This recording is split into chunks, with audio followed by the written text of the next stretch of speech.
Hey YouTube, welcome back to EagleX TCG, and we are back with another Gundam card game video. This time we'll be diving into the entire overview for green in GD01 Newtype Rising for the Gundam card game. So we are going to hop into all these cards. Like before, I'm not going to fully go over them because we've already talked about every one of these cards in some video or another, but we will be kind of talking about their overall impact and whether I think these cards kind of went up in value or didn't really change since the full spoiling of the set. So I hope you guys enjoy, and let's get into it.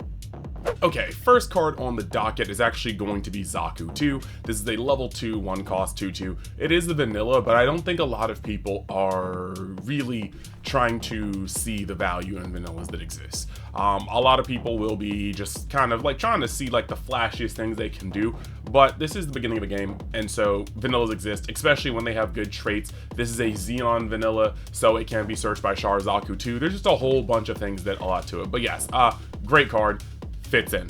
Now, going over to the next card, we have the Goof. Along the same lines, it's a 2/2, 3/2. The stat line is there. The art is actually amazing, but it's just like Xeon in general is Xeon Neo Xeon is a very cohesive archetype that has a lot of different boons and buffs that you can like fit in. So then we got the GOG, another 2/2, 2/3. This time the stats are reversed to have a little bit more HP instead of AP.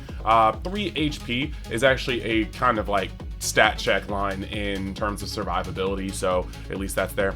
Now we move on to the DOP. Now the DOP is a cool 1/1 deploy. Look at the top card of your deck, return to the top or bottom of your deck. This card is kind of interesting, but it does fix the top of your deck, or at least attempts to. If you're running like a low to the ground strategy, you can definitely have these guys in because they'll try to make sure that your next draw is streamlined, and then they can also provide just like EX base breaking when they're supported or anything like that. So I do think that the DOP does have a place in the format in terms of like a staple green card. Not for every strategy, but hey. Then you got this Wing Gundam Vanilla. We have seen this back in the beta, and that is what it is.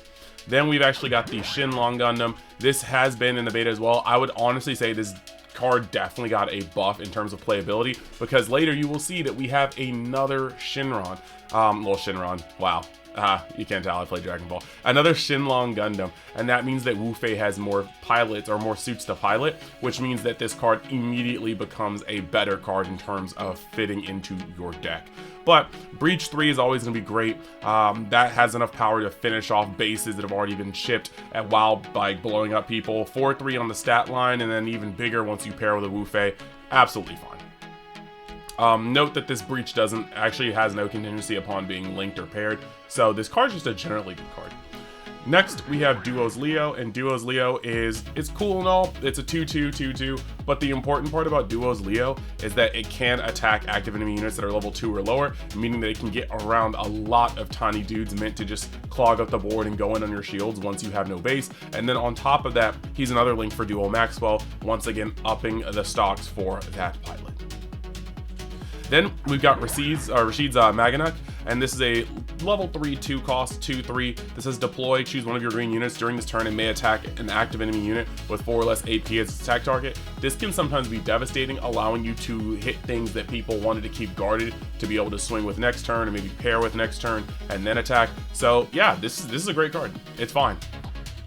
Then on top of that, you've got this pilot Makuve. And Makuve is very, very interesting. The moment I saw this, I was kind of like, I wonder how this is going to play out. But it's a level 3, 1 cost. Burst, add this card to your hand. And then Makuve is just, it's interesting because it only gives +1/+1, but that's fine. It gives any Xeon Breach 1. And this is going to sometimes put you in a position where you're going to attack, right? And then right after, you pair this or you link it to something, and then you attack. And then your opponent may have actually wanted to block, but they know that they're going to lose their body and they're going to still lose their shield. So they just let it go through. And because they do that, they're now going to have to attack the like full stats of this card. They chose not to block just to get it off the board. The other times this can be interesting is that when you have a card that was already just going to run over a body regardless, but then you pair Makuve to it and it's Xeon, and then you swing over that body, you're still going face while you're going into a body, as long as they don't have a base really. So I think this card has a lot of interesting plays that we could potentially put in it, but yeah. Then we have got the path to a victory or defeat. And this is a level 5 one cost. A lot of people have been talking about this one because it is a top 5 searcher for an Operation Meteor / G-Team unit card / pilot card.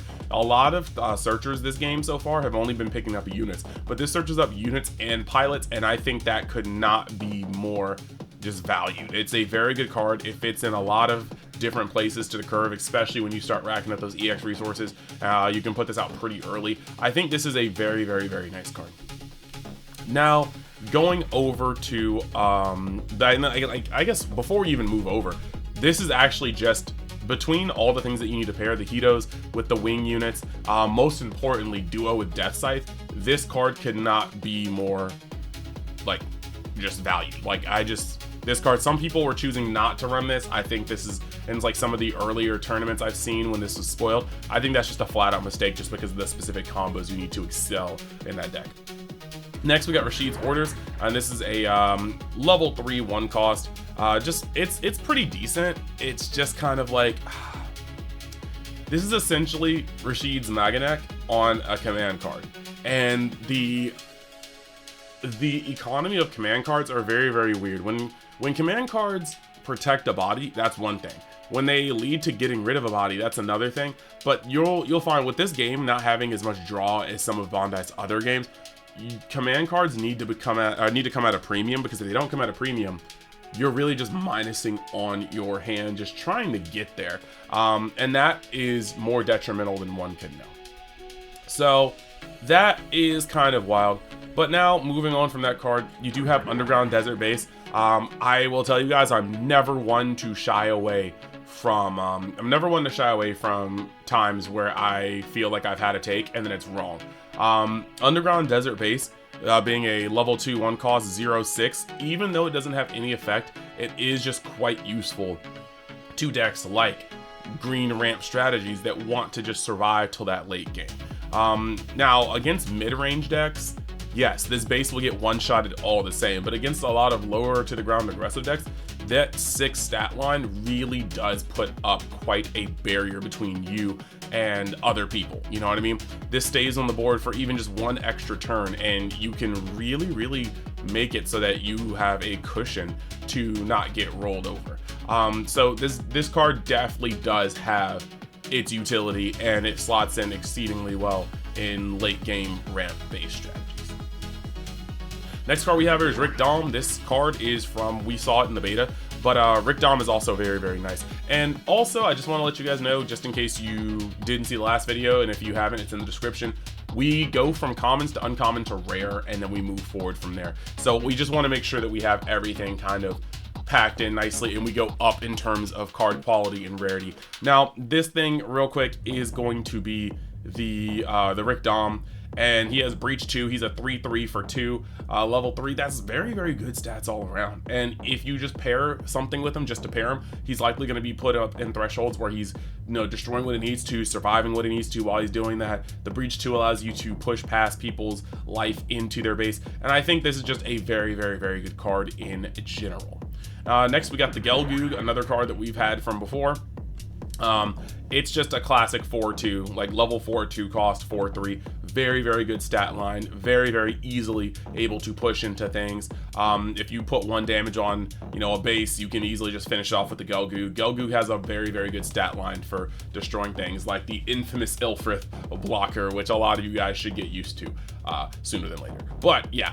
And then the next card we have here is Gundam Death Scythe. Gundam Death Scythe is cool. It's not like he's like the best card. He does have Repair 1, which is interesting on a green card, but realistically, it's just having more links for duo and having something that you can immediately start clapping cards on the board with. Once you pair duo, who has 2 HP, making this a 5/5 with Repair 1 allows you to immediately just start clearing board and making sure that, you know, you can just do some like hinge trimming or hedge trimming to make sure that you don't get overran by a bunch of weenies. So nice. Next, we have Gundam Heavy Arms. This was also in the beta. It's very unfortunate. His stat line is amazing. Level 4, 2 cost for a 3/4. We stand that. That's excellent stats. However, the only gaining breach during pair, that one hurts more than anything. But hey, it is what it is. You have concessions. He's like essentially the opposite stat line of Shinlong, and instead of having the 4 attack and 3 HP, he has the basically, you know, he has the flip swap SWAT stats, but then he has breach 3 only conditionally during fair. So it's cool. The art is actually amazing. I like this art, I think, more than the beta art. Next we have the Adzim, and the Adzim is a level 5 4 cost, 2/5 stat line, and then if you have 5, or if there are 5 more units in play, deal damage to all enemy units, 1 damage to all enemy units.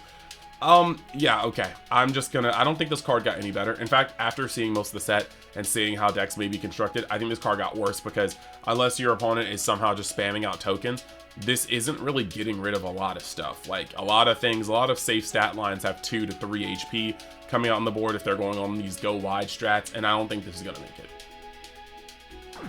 Wu Fei, we definitely saw this from the beta. Still very, very decent pilot. +2/+1 is a great stat line to add on. And then, yeah, he's got that Operation Meteor on here. During your turn, while this unit has breach, it can't receive battle damage from enemy units with 3 or less AP.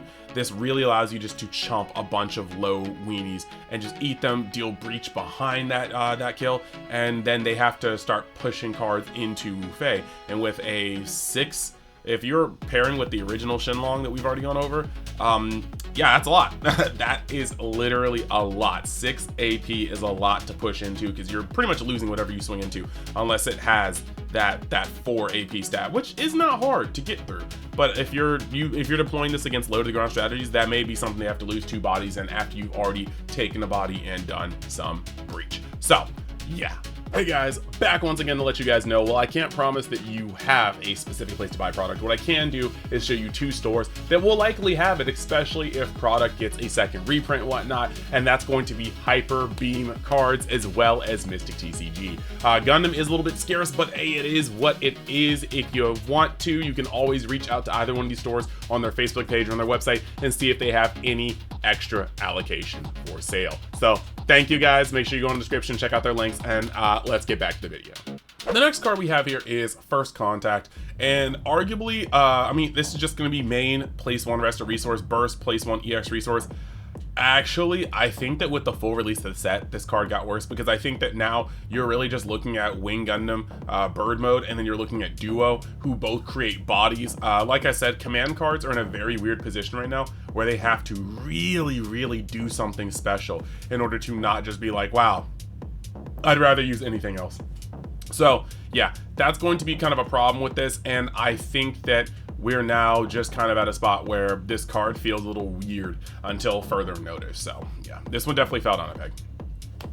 Next, we got Strategic Arms. This is a level 6 cost command. It says deal 2 damage to all enemies with blockers. I find this to be ridiculously specific. like you could just get into a matchup and have this card dead in your hand for the rest of the game. So it is not for me, dog. This next card is a Zanzibar, and Zanzibar is very, very, very interesting. It's a level 4 2 cost, just warship, Xeon warship base, and it just says deploy, add 1 of your shields to your hand. Then if it's your turn, you may deploy 1 Xeon unit that is level 4 or lower from your hand. I would say keep an eye on this, because this card only gets better as we get more Xeon units. Right now, the best thing you can really cheat to play, I believe, is the Char's Gelgoog, and when you cheat in Char's Gelgoog, like, you play this card, you replace it in hand by taking a life or a shield, you play out Char's Gelgoog, and then you can discard a card to attach Char. And essentially, you are playing 5 resources worth of cards for 2. Now, you do have to discard, what, a -2 from hand, because you're playing the Gelgoog, and then you're discarding a card for its effect to pair with a Char in your trash. However, this is still kind of crazy that you can use 2 to play out essentially a 4 cost, and then still have the rest of your stuff left over. So, I'm not sure whether or not this is going to be meta defining, but I do think that this card is very, very powerful, and should see its way into at least some builds. Then this next card we have here is Charzaku II. And Charzaku II, yeah, we had this one in the beta. I think that with everything that we've gotten, this card is still very, very, very strong. It's just going to be a card that allows you to punch. You're still getting that base clearing power with high maneuver, but you're also going to be able to make a little token that they have to get rid of or crash something into it, because if not, the token is 3 power. It's going to be able to either take a body on its own or just push into shield. So I think this card is still good. Then we've got the Big Zom. We are in rares now as of Charzaku II, but we got the Big Zom, and the Big Zom is a crazy finisher. Just level 7, 5 cost, breach 4, and then deploy when there are 10 or more Zeon/Neo Zeon units in your trash. Deal 4 damage to all units with blocker. This is a 5 cost, or this is a 5/6, and the crazy thing about this card is that when you're playing certain matchups, like everybody should be aware of the blue-white matchup that is going to be in this game, very strong. But when you play this, this is clearing any non-linked, non-paired blocker on the board pretty much. Unless it's like Justice or something, or not Justice, wow, I was thinking of STG Gundam Generation. Good game, by the way, but unless you were looking at like a Freedom, this should actually hurt like most paired or most non-paired, non-linked units and put them in the trash. So I think this is actually decent, and this may even be worth considering having a slot in your deck just to make sure that you have a top end versus these blocker strategies.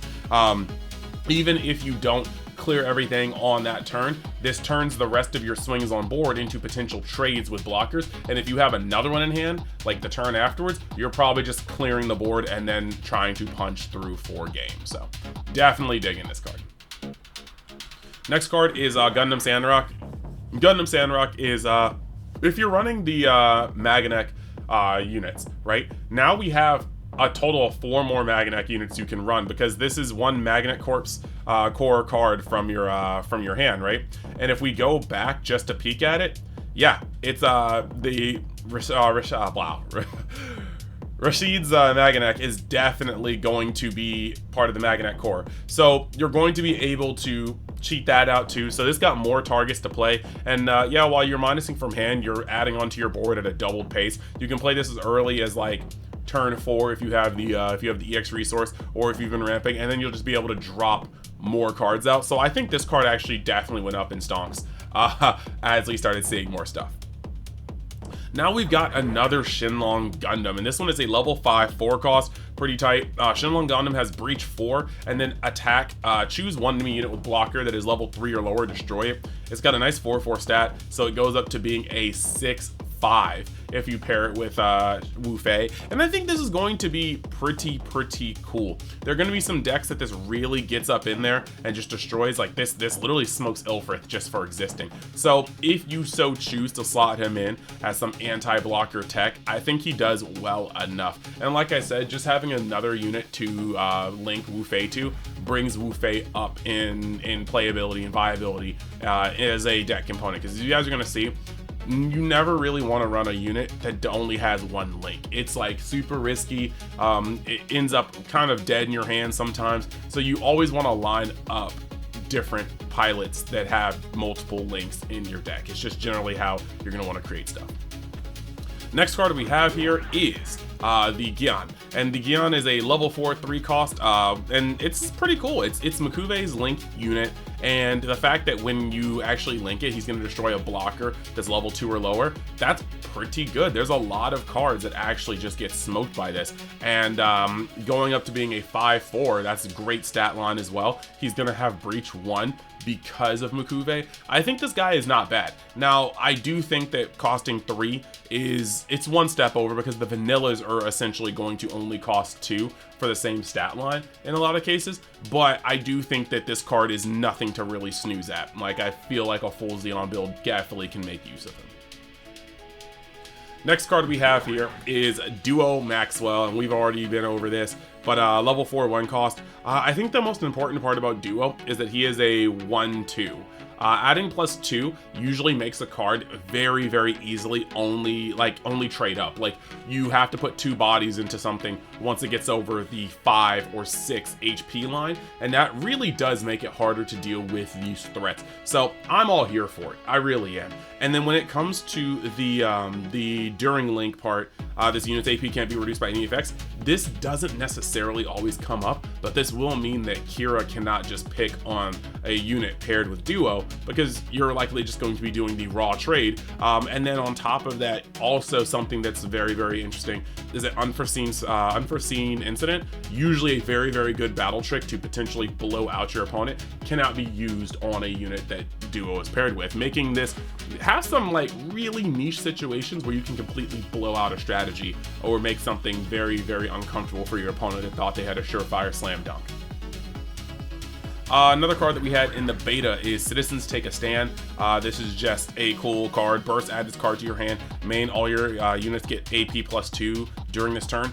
But I do think that this is kind of a weird card right now because it requires you to have a wide board. And I think that the more and more you guys start to play, the more we all start to play, you'll realize that the tempo of getting rid of your opponent's board is super, super, super important. Almost always more important than just straight going face in a lot of cases, because most decks have the ability to stabilize and start removing bodies while they stabilize, and then you're going to be stuck kind of sitting here with a bunch of low impact cards, and your opponent's going to be like playing gas. This just happens with a fair amount of decks. So I do think that Citizens Take a Stand might be a card that feels a little worse now that we've gotten the full spoilers, but only time will tell again.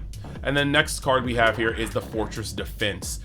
This is a level 5 2 cost that doubles the Dilzil pilot, and this just deploys tokens. But because it's a level 5, this is kind of weird because you're starting to get into mid-range territory by the time you can spawn tokens that would have been best served on turn 3, turn 2, turn maybe 4, and that can kind of be an issue. So unless you go second, you have the EX resource, I feel like this card comes out a little too late to do what it needs to do. Now we're on to the LRs, and this is the final kind of like chunk of this now. The LRs are going to start off with Charzaku II, and this is a powerful card. It's a level 4 cost, 4/3. I think now that we've seen the entire set, this guy is actually pretty excellent. The activate main of discarding a Zeon/Neo Zeon unit. That's great because now the green-red combination is even stronger for its synergy, and then you can pair it essentially with the Char in your trash. However, it does say new type pilot card that is level 3 or lower from your trash.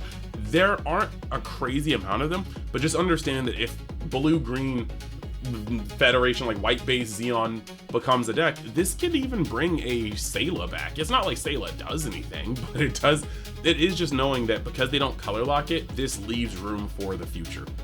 Now, this card is also pretty cool in the sense that it can be cheated out into play by multiple cards. Sinanju will play this off of its effect if you pair it with full frontal. It's full frontal that's playing it, but yeah, you can Sinanju into full frontal and cheat this out and then discard a card and get the Char back.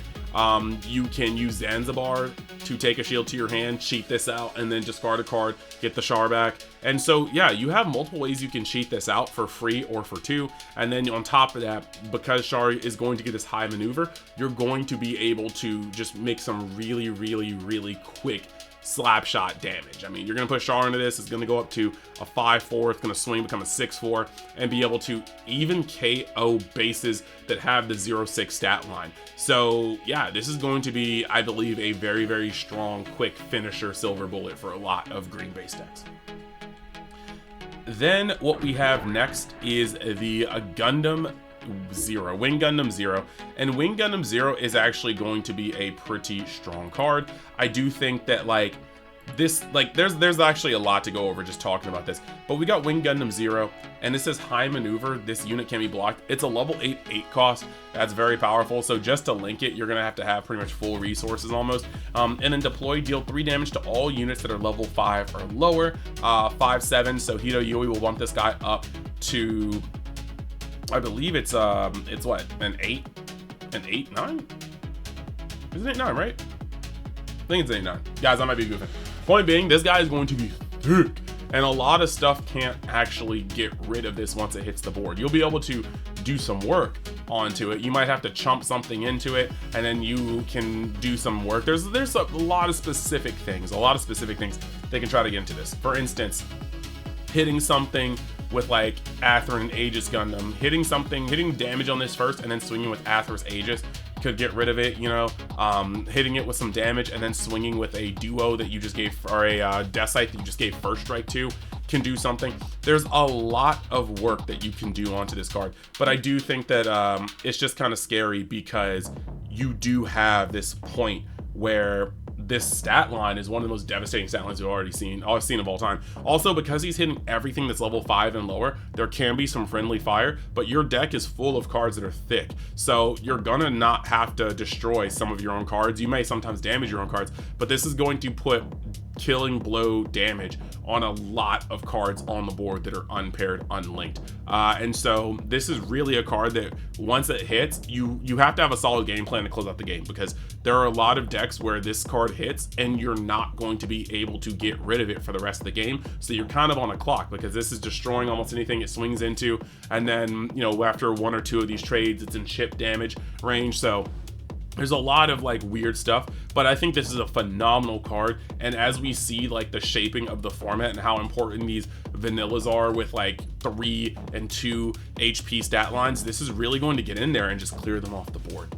And then our final card here is going to be the Gundam Scythe, which I think, yeah, there's no doubt about it, this card got better as we saw the full spoilers. We got more things for Duo to link with. On top of that, we can see just how strong white is going to be as a color, with Kira as one of its premier pilots, being able to reduce things. And so even that with the pair with Duo, it's not going to be able to get into that.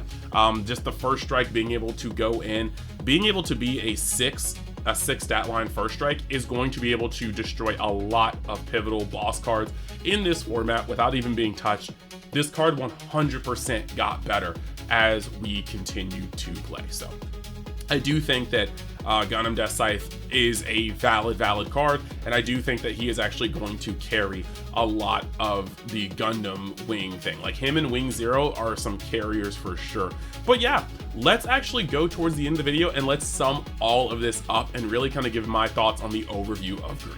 So when it comes down to it, I think that green has a lot of power. In comparison with the video we've already done, which actually is the blue overview, I do think that blue may be a stronger color in terms of what its units do. There's a lot of repair, there's a lot of resting, there's a lot of cohesiveness, whereas green has so much power, but it's spread all over the place. There's some breach, there's ramping, it has a card with first strike, it has like cards with random cards with repair, it has a lot of everything. So you're gonna have to pick and choose where you're leaning into green. Is it gonna be the Xeon parts? Is it going to be the wing parts? However, there is a lot going on, and because of this, when you use green as your main color, you can actually support it with other colors and get some really cool effects. Being able to be very aggro and then attach Makuve onto things and then turn them into breach as well to go face while you go for bodies is crazy. Being able to ramp and then play some of the biggest bodies in the game is also very crazy. So I do think that when it comes down to it, green is a powerhouse and less of a support color, but more of a just like color that you're trying to support with other ones. So I think this is actually pretty good. Let me know in the comments what you guys think of green in general, what your favorite cards are. I think that when it comes to the LRs, there were no slouches in the box. I think that every single LR that we got for green was a powerhouse on its own.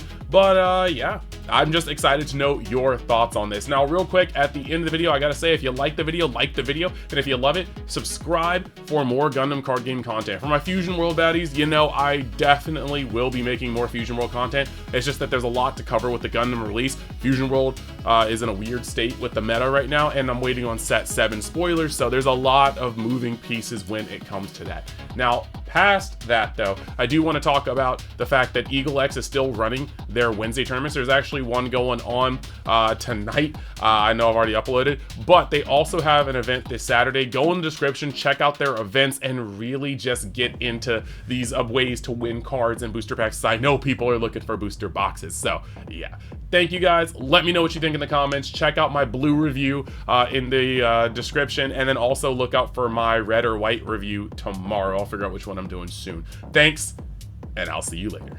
Peace.